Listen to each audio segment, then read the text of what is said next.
Stephen, many congratulations. Through to the last 32 after surviving an early scare there. Just sum up your emotions for us after that. The plan was to come and win, and thankfully I was able to do that. Obviously he could have went 2 sets up there, and I was a bit lucky towards the end, but thankfully I found the treble 20 towards the back end of that game, and yeah, I'm so happy to get through, and I can have a great Christmas now, and look forward to coming back after Christmas. You mentioned it there, the turning point in the game was the end of that second set, and you seemed to visibly grow in confidence after that. Yeah, no, of course, and obviously it's been documented the game before was null and void, so we got rushed forward a bit, but listen, I'm a professional dart player, I know these things happen, and thankfully I was able to deal with that. Got on stage, I felt a bit nervous at the start, but towards the end of the game I started feeling at home, and listen, if you can't play darts in front of that crowd you shouldn't be here, and they were 100% behind me tonight, and I thank each and every one of them. You spoke about the crowd post-match, just how much does that support mean to you? It's massive. I don't just feel it in the venues, I feel it all over my social media, I feel it when I go out in my in my hometown. I feel it everywhere, to be honest, not just at Ali Pali, I feel it in every venue I play now, and it's so important.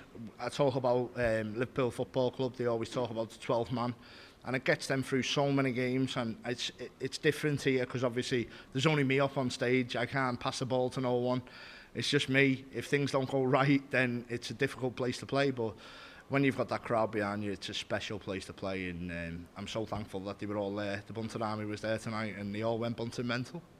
And you come into the event as a world number 8, a major champion now after winning the Masters.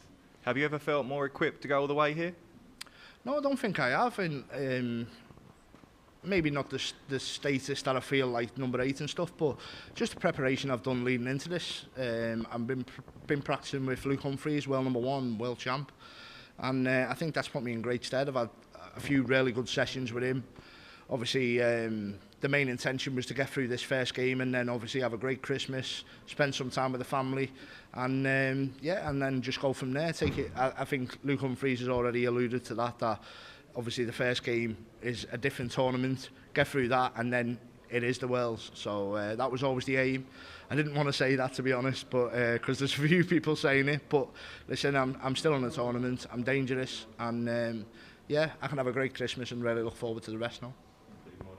Thank you, Stephen. Congratulations. Just talk us through what it's like when you're in the practice room and you get that news that instead of an hour and a half time, that you're on in 5 or 10 minutes time. What's that like? Yeah, I've had it a few times now. I had it in one of the Europeans when Petrescu was injured with his arm and I was rushed forward. For me, I like to have my set routine. I turn up at a venue at a certain time and I make sure I give myself enough time, my personal time, to acclimatise. I was probably 30-40 minutes earlier, but listen, like I said, I'm a professional athlete, and I was ready no matter what. Obviously it was a bit difficult, but I found a way to win, and thankfully, hopefully no one pulls out next round and I can have a proper schedule. You talk about the Worlds being like 2 separate tournaments, and it's so important for you guys to be here after Christmas. We've seen some high-profile names that aren't going to be. Is that something that is extra pressure on you guys to make sure you're here after Christmas? I think there's obviously pressure anyway. If you're world number 8 and you go out, then it's a bit of a disaster, innit? If you're world number 2, you go out, or you're whatever ranking you are, you're expected to win. World number 2 is expected to get to a final. World number 8 is expected to get to a quarter final. So you also had that pressure of how well you've been profiling yourself leading up to the event. So yeah, there's always going to be pressure. People are talking about Premier League as well, which I've tried to block out as much as I can. But at the end of the day, I'm a dart player. I've just got to knuckle down, keep doing what I'm doing, and listen, if I play well enough and if I have a great Worlds, then there's a chance I could be in Premier League. I'd really take it. I'd love to play in it.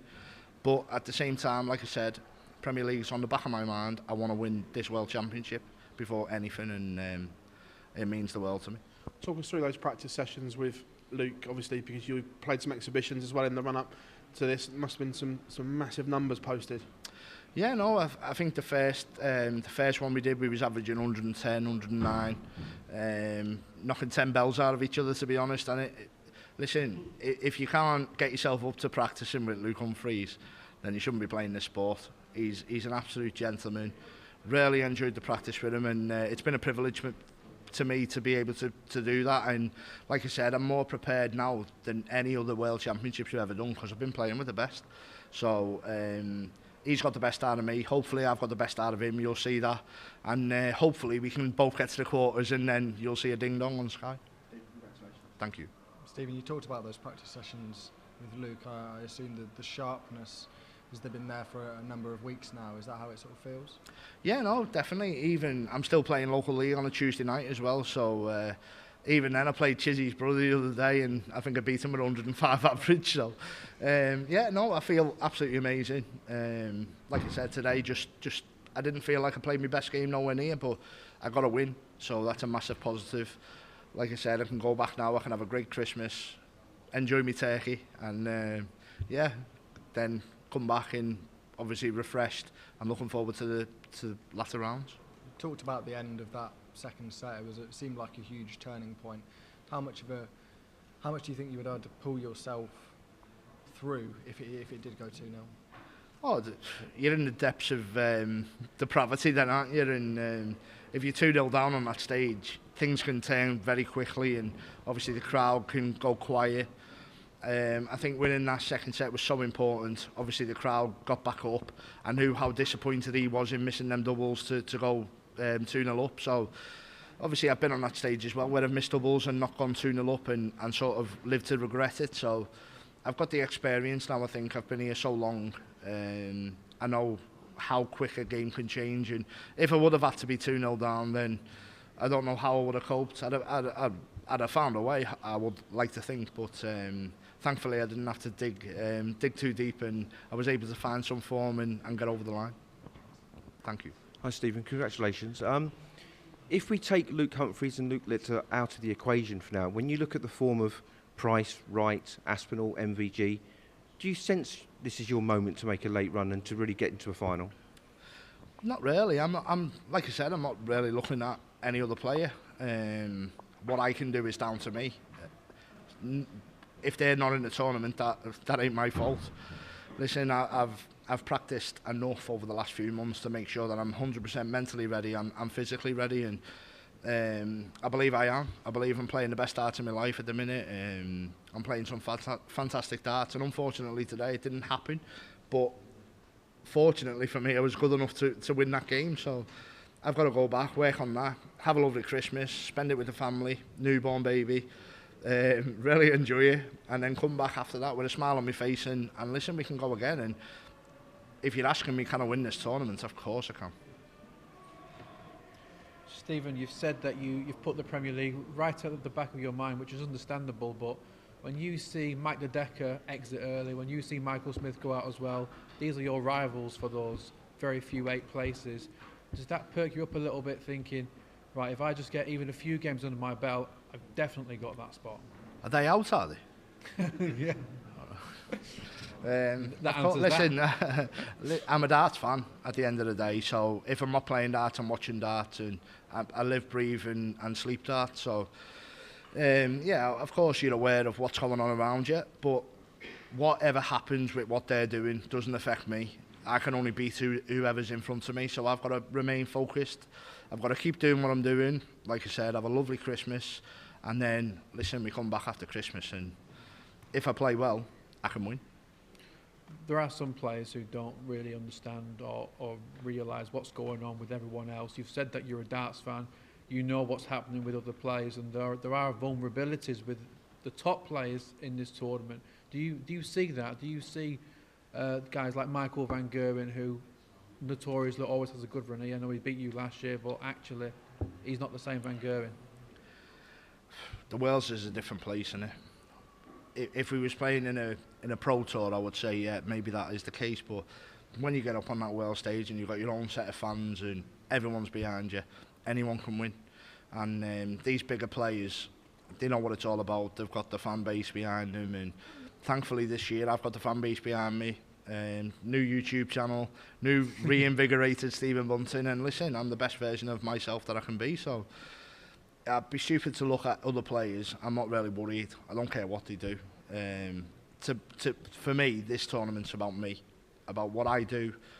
Keep professional, keep doing what I'm doing, keep myself away from everyone, spend some lovely time with my family and my manager, and after Christmas, listen, we'll come back and then ask me that question. Thank you, Stephen. Well done today. Cheers. Stephen, as you touched there, it's no secret that you're an absolute fan favourite out there. There was one special guest in that arena, Ed Sheeran. What's it like going through your head when you've got someone of his calibre out there in the arena? Well, I had a few bad habits in that game, to be fair, didn't I? Yeah, no, listen, it's amazing. I'm a massive fan of his as well, even though he supports Ipswich Town, but it would have been, and I'm surprised he's not coming in to like disrupt the interview, to be honest. But it would have been really nice to meet him. I'm a massive fan of his music on my Spotify and my playlist and stuff. I've got some of his songs flying through my head, so I think my lad had a few moments with him, which is he'll tell me on the way home. So yeah, massive fan. And listen, we need high profile people coming to watch our sport, and it really does spur us on, especially when you're on stage. And you know, my manager even alluded to it early on. He told me that he was here, and I was like so shell shocked. I'm like, wow. But it must be something about gingers, because I've had Prince Harry's been here before as well, watching me. So I've got Phil Bars, and now I've got Ed Sheeran as well. What's going on? Absolutely brilliant. And well, on another topic, I just wanted to ask you, obviously, one of your St Helens natives, Michael Smith, went out yesterday defending one hell of a lot of money. Do you have any insight on what could be going wrong there and why he has had such a downfall the past 2 years? I was with Michael the other week, and he won one of the galas we was in. He was playing fantastic. Listen, when you've got that pressure on your shoulder and you know that there is a chance if you do lose that you're going to drop so many places in the rankings, it'll be difficult no matter who you are to control that. So listen, I know how good Michael Smith is. I know that he will 100% bounce back from that. And he's a good friend of mine as well, so I really hope he does. And listen, this is a blip in his career, but he's really young. He's got time ahead of him. And yeah, I'm sure over the time he'll fight his way back up that ranking. And like I said, he's capable of doing that. He's won a World Championship already, so yeah, fingers crossed that he has a great run over the next few years, and as long as he doesn't play me. Brilliant, thank you very much. No worries. Any more questions? Stephen, you just got done playing Kai. We saw what Nico was able to do yesterday, Nico Springer, as well as Rashad Sweating and numerous others in the international level. What do you think of the growth of the game here, just as a whole? It's unbelievable, to be honest. Yeah, it's nice. Wherever we go now, we get recognised and stuff, but see some of the talent that's coming through. Like you said, that guy from Barbados? Bahamas. Unbelievable. It captured the nation. You even see Paddy Power saying they're going to pay for his flights and stuff. So, listen, long may that continue. And our sport needs these type of characters coming through from different countries. And listen, I'm all for it. They give them more qualifying places because it really lights up the tournament. It really lights up people obviously watching from the outside, and yeah, it's exceptional, to be honest. And you look at like the young players coming through now at our academies and stuff.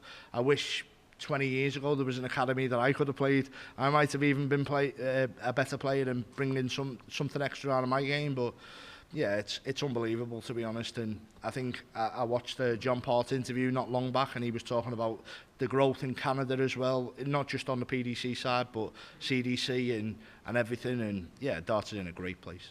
And you spoke about your new YouTube channel, The Bunting Effect. What's your reasoning behind that? You just want to be engaged with your fans a little bit more, or? Yeah, no, I think it's really important that people don't just see a dull side of you playing darts. They see my personality, and that's what it's about for me. This YouTube channel has been in effect for probably the last 9 months. We've talked about getting it done, and we've had a lot of filming, haven't we, over the last probably 6-8 months. And it's I'm really proud of it. I'm really proud that we'll be able to show some people behind the scenes, exhibitions, what it's all about, not just getting up on stage and what they see on TV. So I think it's really important for me to show a different side of me. I'm not just a bowling dart player. I am actually a personality who people can come up to in the street, and whether it be in Tesco or in one of the restaurants, they can come up, speak to me, have a good time, and hopefully they find some laughs in the footage that's going to come on YouTube. Thank you. Hi, Florent Gallet, RTL German Television. Could you just tell me something about your impressions of Gai Gotthardt? I think that's the first time I've ever met him, to be honest. Such a good player. Obviously, to win the German Super League it's a tough task in itself to qualify for here.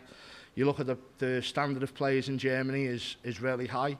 So I knew I had a difficult game, obviously, for him come through that.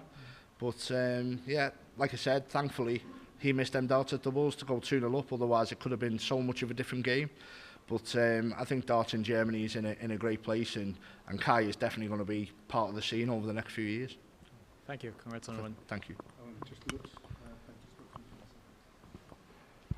Yeah, just one question.